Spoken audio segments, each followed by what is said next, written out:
Hola estimados, ¿cómo están? Hace mucho que no hago un Space Rant, es decir, tenemos muchas noticias del espacio para hablar y hoy voy a hablar primero un poquito de Starliner, chiquitito, para contarles en el estado que está la cápsula de Boeing y después voy a dedicar principalmente a Starship, así es, a la Starship de SpaceX, se viene el cuarto vuelo, vamos a explicar por qué falló el tercero según lo que SpaceX comenta y cuál es el futuro de las Starship. Sí, tengo un poquito de temitas variados sobre ese vehículo y como es el más interesante de todos, lo dejo para el final, pero al comienzo hablemos un poquito de Starliner. Como sabrán, la Starliner es la cápsula de Boeing y si no lo saben, ahora se enteran.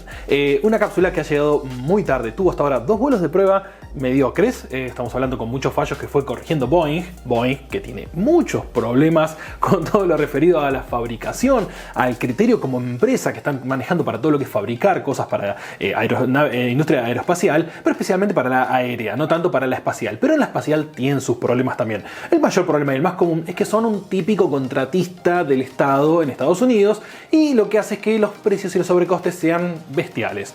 Más allá de, por ejemplo, ser parte de los que fabrican el SLS, el Space Launch System, un vehículo extraordinariamente caro, bueno desde el punto de vista técnico, pero muy caro al punto que no corresponde con lo que realmente vale el vehículo. En el caso de la Starliner es más interesante. ¿Por qué? Porque ahí tenemos a la NASA decidiendo que en vez de tener un solo fabricante va a tener 2 distintos.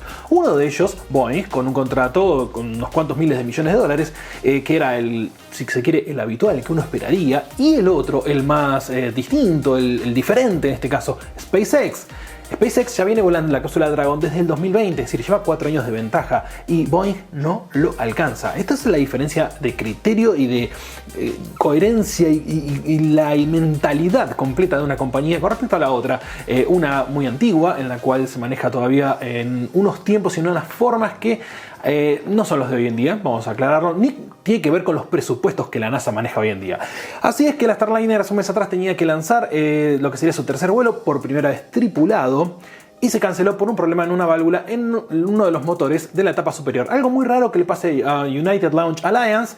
Sucede, a veces pasa, mala suerte. Pero ese no fue el único problema. Encontrado además pérdidas en otras válvulas. ¿Dónde? En la cápsula. Si bien el cohete Atlas 5 puede tener algún problema, es muy raro que los tenga, pero puede suceder. Se frena un poco el lanzamiento, se repara lo que se tenga que reparar, se ajusta el tornillo se tenga que ajustar y ya está disponible para lanzar. Pero se detectó una pequeña pérdida de helio en una junta de una válvula en la cápsula.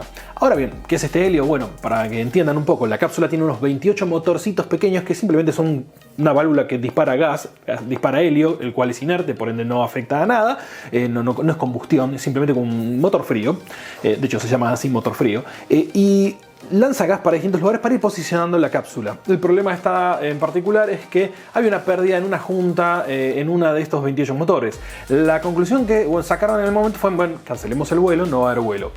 Pero analizando un poquito más los datos y desde el punto de vista ingenieril, no es un problema grave. De 28 motores que uno tenga una pequeña pérdida en una junta, porque la goma que tiene la junta podría llegar a perder un poco, siendo que es helio lo que mueve, que es un elemento muy fácil de escaparse por cualquier lado, no representa un riesgo ningún tipo para la misión. De hecho, los otros 27 motores compensan la pequeña pérdida que puede llegar a tener uno. Digo pérdida, ni siquiera digo que falla el motor, simplemente que uno de los caños que conduce el helio hacia la boca, básicamente tiene una pequeña pérdida en una junta.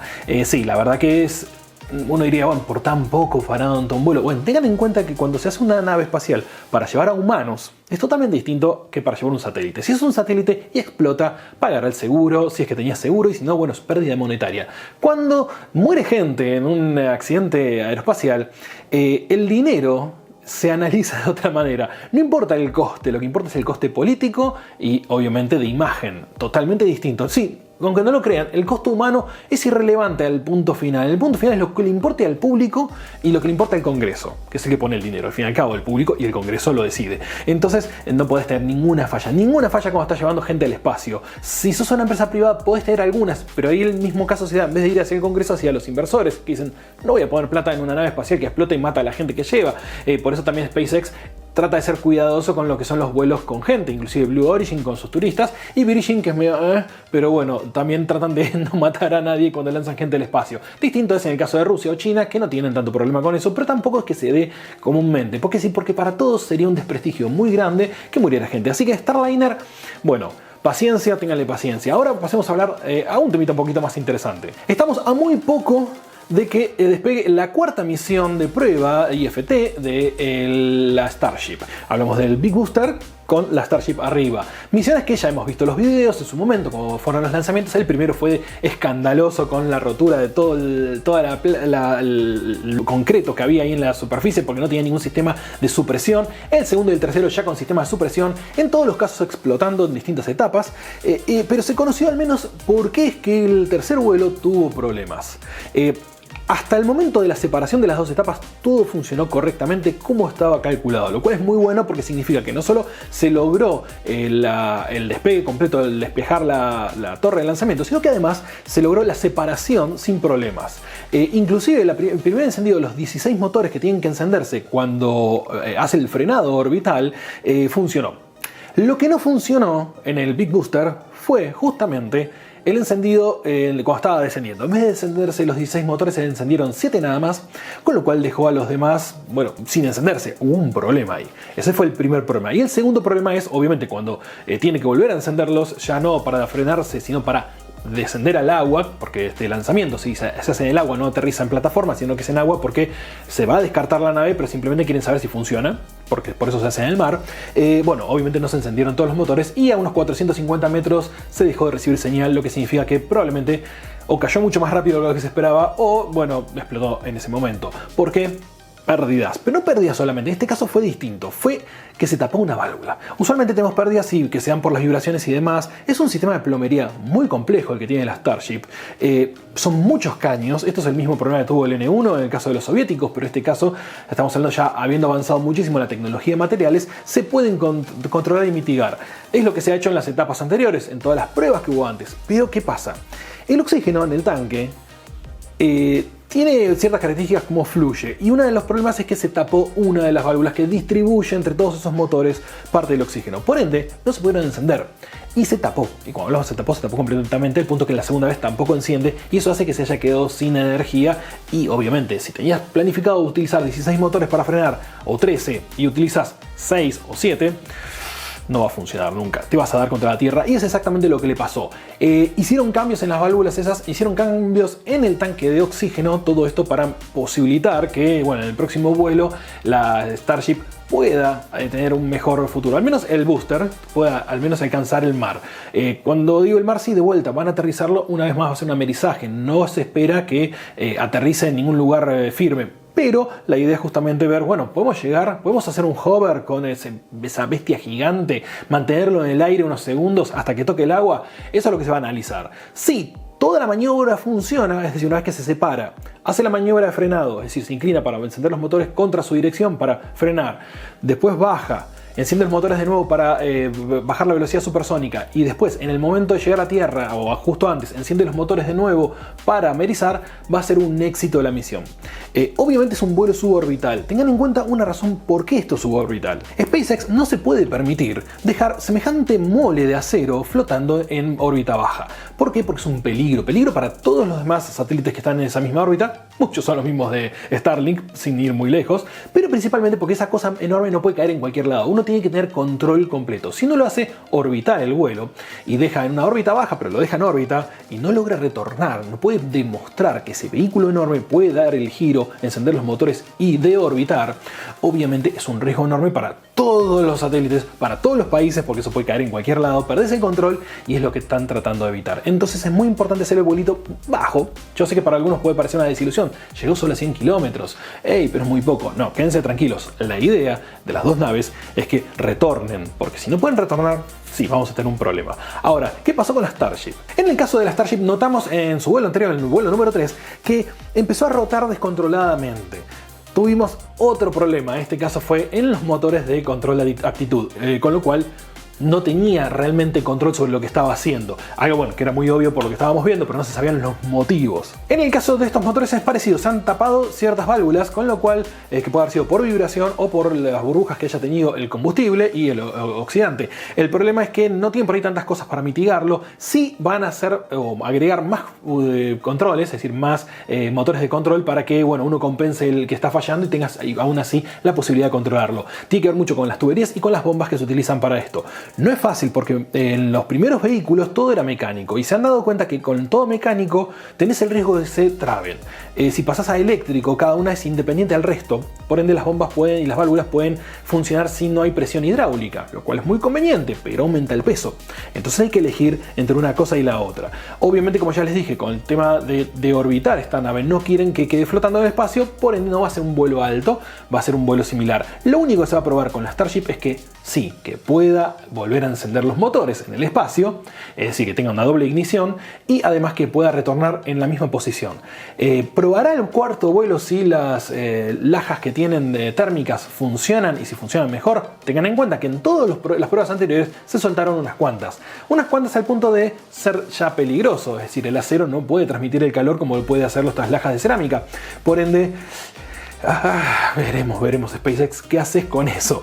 No se tienen que soltar, la idea es que no se suelten, y el pegamento que estaban utilizando, al menos hasta el tercer vehículo, lo tuvieron que cambiar por uno que supuestamente pega mejor y que trabaja mejor con las variaciones de temperaturas. La idea es muy loca, vos tenés que pegar a acero una laja de cerámica que no trabaja desde el punto de vista normal del acero, si no se curva, no tiene la flexibilidad, pero sí tiene la capacidad de absorber todo el calor y difundirlo. Por ende, eso es problema porque el acero sí trabaja, entonces está moviendo permanentemente, no tenés la firmeza que tenés por ahí de cerámica con cerámica, no, acá va a ser metal con cerámica y ese pegamento tiene que cumplir el trabajo de ser muy resistente, muy fuerte, muy pegajoso y al mismo tiempo poder ser flexible. Muchas cosas para un mismo, vaya, todo esto, y que pueda transmitir temperatura también, tenga parte de esa cerámica en el contenido. Un pegamento muy complejo. Otro cambio, pero menor, que tiene la IFT-4, es esta cuarta misión, es eyectar el anillo de separación que tiene para el hot staging, es decir, la separación en caliente que utiliza. Para que se den una idea,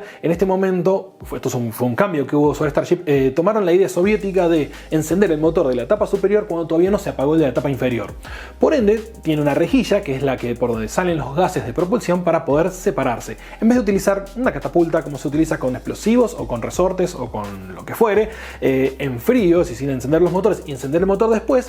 Se dieron cuenta que no iba a funcionar muy bien en Starship y pusieron esta de encendido caliente. El problema es que esa rejilla aumenta el peso, así que la idea ahora es largarla, soltarla, así como se suelta la cofia de una etapa superior. Bueno, en este caso no hay cofia, pero si se va a soltar esta, sería faldón, sería una pollerita que tiene para conectar las dos etapas. Al igual que el booster, la Starship va a tratar, en este caso la S-29, recordamos el número, va a tratar de hacer la misma maniobra que hemos visto antes, la de venir horizontal, girar, ponerse en vertical en el momento y tratar de hacer el mismo amarizaje que va a hacer el booster, pero hacerlo con la Starship.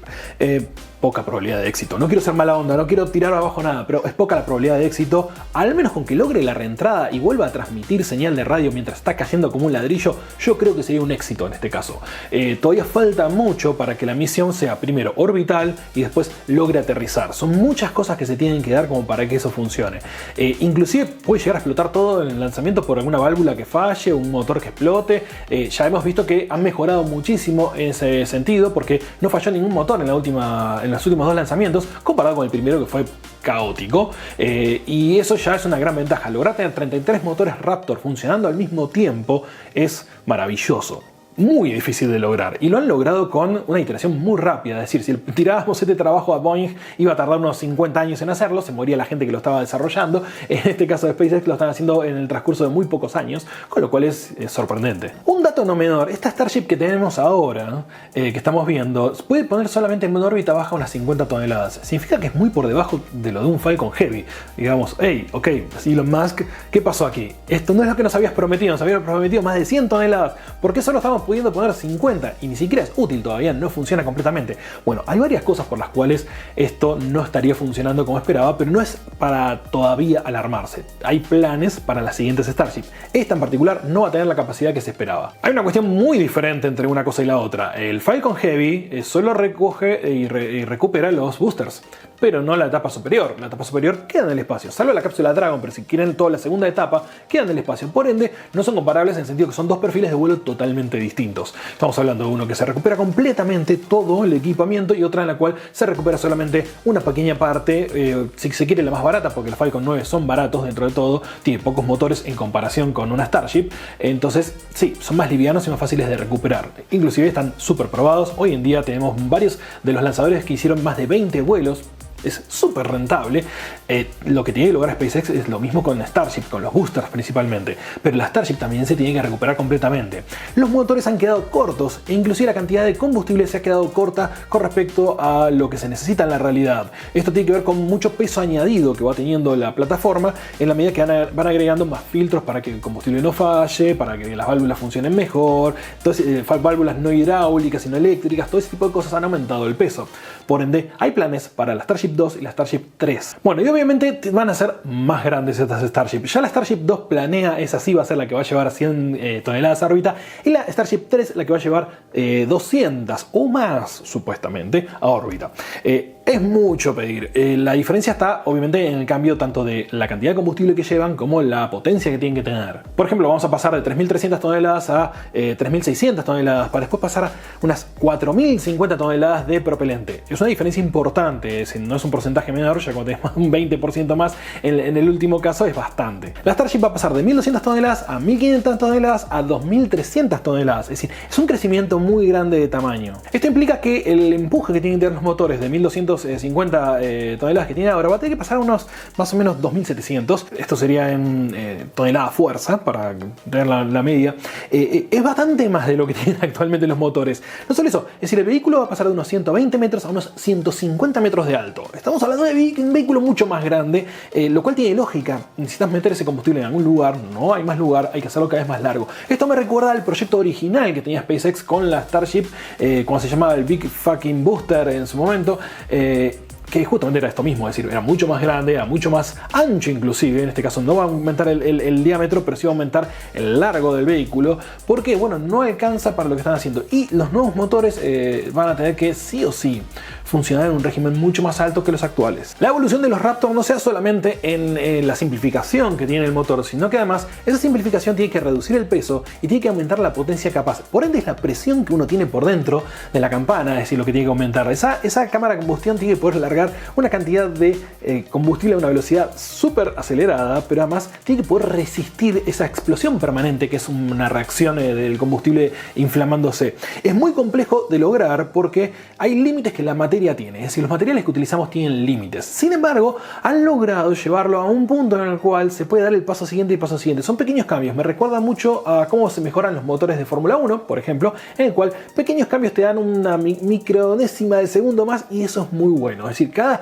0,5% que se logre en el caso de un cohete es muy relevante, muy importante. No estamos hablando de algo solamente que sirve para estadísticas, no, es extremadamente importante en este caso porque si no, no llegas al espacio. Queda por fuera todavía de todo lo que es este nuevo test, lo que sería aterrizar atajando el booster, algo que no se sabe si va a funcionar, y además la NASA le exige a SpaceX y todo el gobierno, básicamente el que controla este tipo de lanzamientos de prueba, le exige al menos 2 aterrizajes en el agua controlados, es decir, que caiga verticalmente perfecto y se apoye suavemente en el agua antes de autorizarlos a hacer uno en tierra. Así que sí, están obligados a que la 4 y la 5 al menos salgan bien, o la 5, la 6, la 7 y la 8, la que corresponda, pero que tenga al menos 2 lanzamientos correctos, completos. Mucho más adelante queda todavía lo que es el traspaso de combustible entre un vehículo y otro. Sí, ya se hizo una pequeña prueba de traspasar combustibles desde los tanques superiores al tanque inferior en la Starship, en el espacio. No se sabe cuántas toneladas pudieron pasar, cuántos litros pudieron pasar, pero se sabe que en la última misión lo habían hecho, pero todavía hay que lanzar 2 al mismo tiempo, juntarlas en el espacio y traspasar de un lado al otro. Sí, ya la NASA ha mencionado cómo va a ser el método, inclusive la NASA le ha propuesto otras cosas a SpaceX para poder hacer distintas misiones, y todo esto tengan en cuenta que está al mismo tiempo, en paralelo, la misión a la Luna. Toda la misión de Artemis depende, todo lo que es el alunizaje, tanto de Blue Origin como de SpaceX y especialmente de la Starship. La Starship va a tener que tener una versión para aterrizar en la Luna, lo cual es totalmente inaudito, no existe, no se ha hecho todavía nada ni parecido, un cohete tan verticalmente largo como en las películas de los años 50. Va a aparecer, sí, tiene que aterrizar en la Luna, tiene que llevar astronautas y tiene que devolverlos a la estación Gateway, que todavía no existe. Bueno, estoy aclarando, son muchas cosas que todavía están en la fantasía. Estamos en 2024, el año en que supuestamente Donald Trump quería llegar a la Luna.